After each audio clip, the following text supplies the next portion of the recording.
Hello, it's Noir Nerd, and this is going to be a video where I talk about Nexus Necronomicon and the progress on that game. So Nexus Necronomicon is going to be an interactive fiction story game in 3D, made with Playcanvas, which I'm going to distribute now. I think I've decided on itch.io, should run on there, maybe other platforms as well, maybe as an executable too, maybe as, I'm still pondering that, but basically it's going to be on itch.io for a small fee, and then potentially as an executable downloadable game, possibly on Steam or something like that, I don't know yet. But anyway, it's a game, but basically I've been working on the story. It's set in a sort of Lovecraftian / sci-fi / dystopia universe. And I'll just show what I've mostly been doing since the last vlog. It has been building environments, working on the story elements, and so I'll cover the slightly less visual aspects first, and then I'll show you some screen grabs from the game, and just talk a bit about my thinking process during making these scenes. I've essentially decided to work much more as like a sort of have the scenes be static and with different cameras that you can switch between, and then you have like a dialogue system. You select different options, and you'll see different camera scenes based on those options. First, I'm just going to go and show the Twine work I've been doing recently. So I'm using Twine basically, which is for just generating the sort of dialogue. What I want to do is basically generate the dialogue that way, so I know that the scenes I need to create, and then I'm going to transfer that into it'll be JSON, maybe, I don't know yet exactly, but it'll be transferred into some format where I can basically pass the text data and attach it to the different scene that is relevant for each one. I'm still trying to figure out what the best method is for that is going to be to do.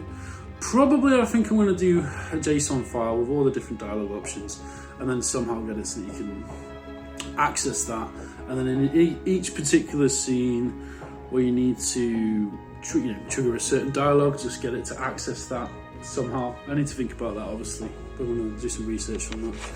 So basically I've just been working on the story a bit. It's just like the intro really. So you're like a newcomer to this border town Mombok. It's in a sort of Martian colony. It's set in the year 2199, so we can assume that some space colonization has taken place. You want to join a Order of the Golden Star, which is like a cult sort of thing, and there's just some text here that's sort of describing that basically. And then I'm doing like the different options for selecting, and then that'll load up different scenes. So with that covered, let me go over first. I've been working on the main menu. So this is how that looks at the minute.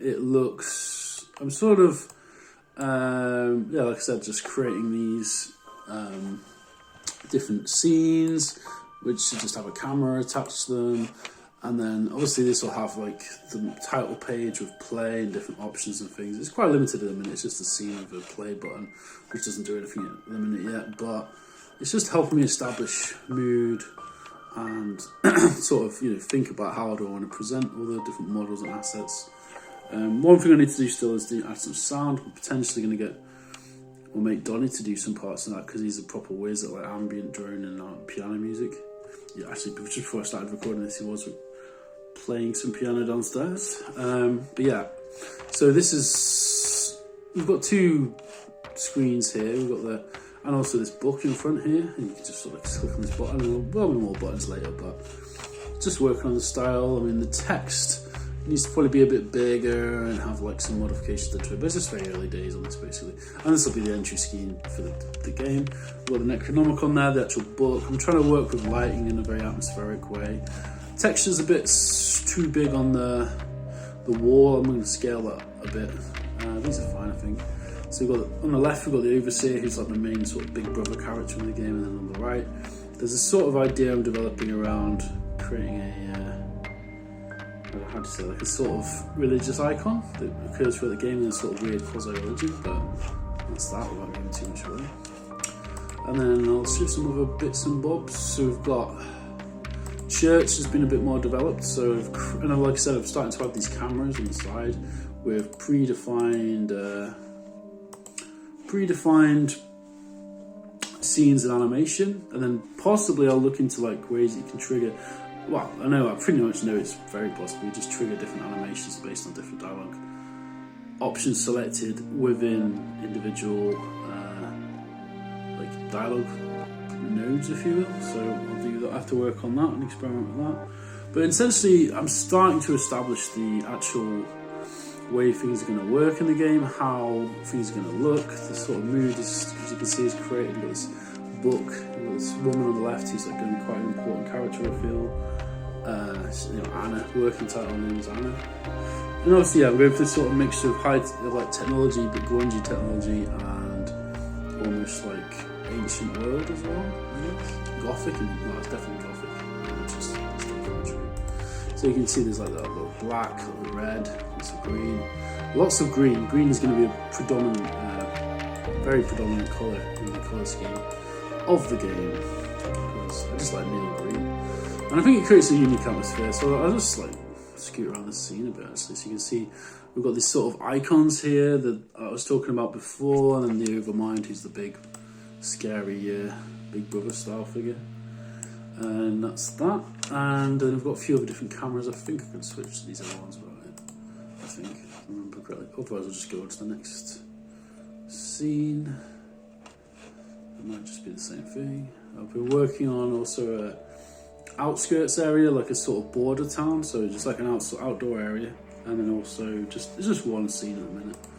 I'll go on to that, show you that. I think it's already seen it with Mondock outskirts. So this is like early days, but it's just sketching up the. Just find it. Where's he gone? Oh, there he is. So for some reason, the camera's way up here. Just like one scene of the outskirts, basically, of the border town that you arrive in. And if I click play, so I've got these like assets I've created as well. So asset collection's been going on. So I've bought some assets like for general environment and that, and I'm basically going to try and optimize them for use in Nexus. So I'm doing that now, and also just need to. I've got a look at the texture library's pretty good now, so I've built up quite a texture library which has been useful, and I've sort of used them in creative ways now, so I can just use and reuse textures again and again. So this is it's got like a little rotating sun in the background. We've done with a little script, though I do want to modify that a bit. We've got Anna here as well, the character again. We've got like a screen with the Big Brother sort of overseer on it, mountainous ranges and things. So yeah, I'm just sort of trying to create these sort of digital 3D paintings, which will then inform the story. So I'm trying to get the story writing entwined to inform the environment building and vice versa. And obviously some of this stuff can be modified as I go on, but it's what it is.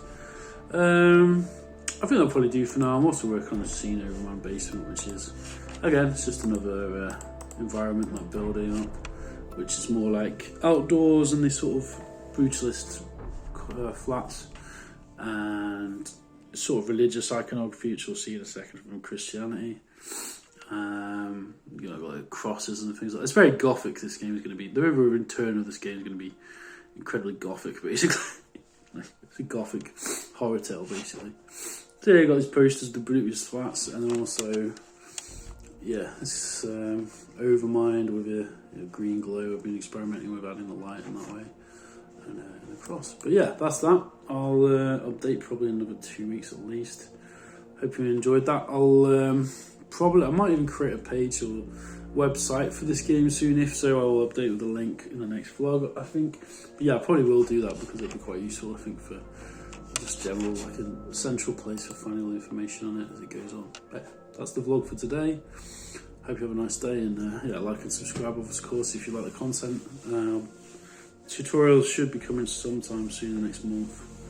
I've been working and stuff. Anyway.